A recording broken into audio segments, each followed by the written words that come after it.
అందరికీ నమస్కారం. ఈరోజు మా మండలిలో ఆడబిడ్డ నిధి గురించి ఇది అమలవుతుందా అనేసి మేము ఒక ప్రశ్న వేయడం జరిగింది. దానికి మంత్రి గారు పరిశీలనలో ఉంది అని సమాధానం చెప్పారు. ఆ సమాధానం విని చాలా బాధ అనిపించింది. నిజం చెప్పాలంటే ఈ రాష్ట్రంలో ఉన్న 1,80,00,000 మంది మహిళలందరూ కూడా చాలా నిరాశకు గురయ్యారు. దీనివలన ఈ సమాధానం అనేది దాటవేత ధోరణిలో ఉంది. అసలు మీరు ఎన్నికల టైంలో ఎంత హామీ ఇచ్చారు? మీ కూటమి ప్రభుత్వం ఎన్నికల సమయంలో ఇచ్చిన హామీలన్నింటిలో ఈ ఆడబిడ్డ నిధి అనేది ప్రధానమైన హామీ. యాడ్స్లోని సాంగ్స్లో కూడా ఓదరగొట్టేశారు ఈ ఆడబిడ్డ నిధి కోసము. దీనికోసం ఒక స్పష్టత ఇవ్వాలి కదా, ఎప్పటి నుంచి అమలు చేయాలో ఒక ఆలోచన మీకు ఉండాలి కదా. ఈ పరిశీలన ఎప్పటి నుంచి అమలు చేయాలి అన్న దాని మీద పరిశీలన ఉండాలి. అలాగే ఎంతమంది లబ్ధిదారులకు అర్హత ఉందో కనీసం మీరు పరిశీలన చేశారా, అలాగే ఎన్ని వేల కోట్లు అవసరమో దీనికి మీరు పరిశీలన చేశారా అని మేము అడగడం జరిగింది. అలాగే దీనికి నిబంధనల కోసం ఒక మంత్రివర్గ ఉపసంఘమేనా లేదా ఆఫీసర్స్తో ఒక కమిటీ అయినా ఏమైనా వేశారా అని అడగడం జరిగింది. అలాగే ముఖ్యమంత్రి గారు అలాగే మంత్రి గారు మీరు కలిసి దీనికోసం ఈ 10 నెలల్లో ఒక్క సమీక్ష అయినా చేశారా అని అడిగితే ఒకే ఒక సమాధానం చెప్పేశారు, సింపుల్గా సమయం కావాలి అనేసి. అంతేకాకుండా ఆవు కథలాగా మాట్లాడితే గతంలో జరిగినవేవో చెప్తూ ఆ దాటవేత ధోరణిలో మంత్రి గారు సమాధానం చెప్పడం జరిగింది. అసలు మంత్రి గారు సమాధానంలో చేయూత పథకం కోసం కూడా మాట్లాడారు. అసలు చేయూత పథకం పేరు ఎత్తే అర్హత కూడా ఈ కూటమి ప్రభుత్వానికి లేదు. ఎందుకంటే గతంలో జగన్మోహన్ రెడ్డి గారు ఆ చేయూత పథకం ద్వారా 75,000 రూపాయలు 45 సంవత్సరాల నుంచి 60 సంవత్సరాల మధ్య ఉన్న మహిళలకి ఇస్తానని మాట ఇచ్చి దాన్ని 4 విడతల్లో టంచన్గా వాళ్ళ అకౌంట్స్లో వేయడం జరిగింది. అంత చక్కగా ఇచ్చిన హామీని నెరవేర్చుకున్నారు. వీళ్ళు 2014 నుంచి 19 మధ్య తీసుకుంటే ఇదే ప్రభుత్వం ఆ రోజు మహిళలకి 14,200 కోట్లు డ్వాక్రా రుణమాఫీ చేస్తానని చెప్పి దాన్ని ఎగ్గొట్టడమే కాకుండా 2016 అక్టోబర్ నుంచి 0 వడ్డీ రుణాలు కూడా ఎగ్గొట్టడం జరిగింది. వీళ్ళు జగనన్న పథకం కోసం మాట్లాడడం నిజంగా హాస్యాస్పదం.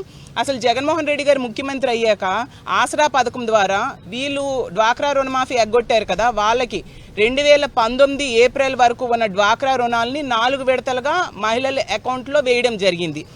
అంత చక్కగా మహిళలకు ఇచ్చిన హామీలన్నీ కూడా ఆ రోజు జగన్మోహన్ రెడ్డి గారు నెరవేర్చారు.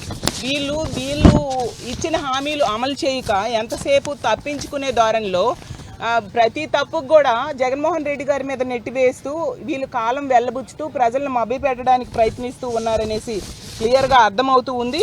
అసలు నిజం చెప్పాలంటే చంద్రబాబు నాయుడు గారు మేనిఫెస్టోలో పెట్టడమే కాకుండా ఈ ఆడబిడ్డ నిధి అనేది ఎన్నో రోజుల క్రితం జరిగిన మహానాడులో కూడా చెప్పారు. ధరలు పెరిగిపోయాయి, ఖర్చులు పెరిగిపోయి, ఇల్లు భారం అయిపోయింది, నా ఆడబిడ్డల కోసం నెలకి 1,500 రూపాయలు ఇస్తాను, వాళ్ళకు ఆదుకుంటాను అని చెప్పారు. అంటే సంవత్సరానికి 18,000 రూపాయలు ఇస్తానని చెప్పి ఎన్నో రకాలుగా మాట ఇచ్చి ఈరోజు ఇవ్వకుండా వాళ్ళని నెట్ట నిలువుగా మోసం చేశారు. డ్వాక్రా రుణమాఫీ ఎలా అయితే ఎగ్గొట్టారో అదేవిధంగా దీన్ని ఎగ్గొట్టడానికి 2 బడ్జెట్లో కూడా రూపాయి కూడా కేటాయించని పరిస్థితి మనం చూసాము. గత బడ్జెట్లో అయితే ఆ బడ్జెట్ సమావేశంలో చర్చలో అయితే హోమ్ మినిస్టర్ గారు చెప్పేశారు, మీరు బడ్జెట్ బుక్ చదువుకొని రండి, మేము ఆడబిడ్డ నిధికి కేటాయించేశామని పచ్చి అసత్యాలు చెప్పడం జరిగింది. చూస్తే రెండో బడ్జెట్లో లేదు, మొదటి బడ్జెట్లో కూడా లేదు. అంటే ఒక్క రూపాయి కూడా దాన్ని కేటాయించకుండా అసత్యాలతో కాలం వెళ్ళబుచ్చడానికి వీళ్ళు ట్రై చేస్తూ ఉన్నారు.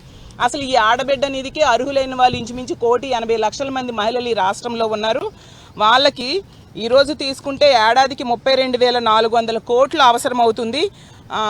అంటే ఈ నడుస్తున్న సంవత్సరం 18,000 బకాయి పడ్డారు, వచ్చే సంవత్సరం కూడా 18,000 ఇవ్వకుండా వీళ్ళు బకాయిలు పడ్డారు. ఇవన్నీ ఖచ్చితంగా మహిళలకు ఇవ్వాలి. గతంలో తీసుకుంటే జగన్మోహన్ రెడ్డి గారు చేయూత పథకం ద్వారా ఆ 18,750 రూపాయలు అకౌంట్స్లో మహిళల అకౌంట్స్లో వేయడం వలన వాళ్ళకి ఆర్థికంగా చేయూతనందివ్వడమే కాకుండా ఆ మహిళలు భర్త మీదో తండ్రి మీదో కొడుకు మీద ఆధారపడకుండా వాళ్ళ కాళ్ళ మీద వాళ్ళు నిలబడేట్టుగా వాళ్ళకి స్వయం ఉపాధిని కల్పించడం కోసం ఎన్నో కంపెనీలతో, అమూల్, రిలయన్స్ లాంటి కంపెనీలతో టైఅప్ అయ్యి వాళ్ళకి స్వయం ఉపాధి అవకాశాలు జగన్మోహన్ రెడ్డి గారు ఆ రోజు ముఖ్యమంత్రిగా కల్పించారు. అంత చక్కగా మహిళల ఆర్థిక స్వావలంబన కోసం జగన్మోహన్ రెడ్డి గారు కృషి చేశారు. ఈ ఆడబిడ్డ నిధి ఈ ప్రభుత్వాన్ని మేము కోరుతున్నాము. మా వైఎస్ఆర్ కాంగ్రెస్ పార్టీ తరఫున ఖచ్చితంగా ఈ ఆడబిడ్డ నిధి ఎప్పటి నుంచి ఇస్తారు అనేది స్పష్టత కావాలి. టైం కావాలి అని మీరు చెప్పలేదు. మీరు ఎన్నికల సమయంలో ఏం చెప్పారు? బాండ్స్ ఇచ్చారు. ఏమని? జూన్లో మా ప్రభుత్వం వస్తుంది, జూన్ నెల నుంచే ఈ సూపర్ 6 సూపర్ 7 పథకాలన్నీ కూడా అమలైపోతాయని బాండ్స్ ఇచ్చారు. అవి ఇవ్వకుండా ఈరోజు ఇన్ని 10 నెలలు అయింది, నెక్స్ట్ బడ్జెట్ కూడా ఇవ్వలేదు అంటే 2 సంవత్సరాలు ఎగ్గొట్టడానికి ఆల్రెడీ ప్రణాళికలు వేసుకున్నారు. ఇది చాలా అన్యాయం. ఇది మహిళల్ని, ఈ రాష్ట్రంలో ఉన్న మహిళల్ని మోసం చేయడమే. మేము దీన్ని తీవ్రంగా ఖండిస్తున్నాము. ఖచ్చితంగా ఆడబిడ్డ నిధికి నిధులు కేటాయించి మహిళలకి ఆదుకోవాల్సిందిగా ప్రభుత్వాన్ని డిమాండ్ చేస్తున్నాను.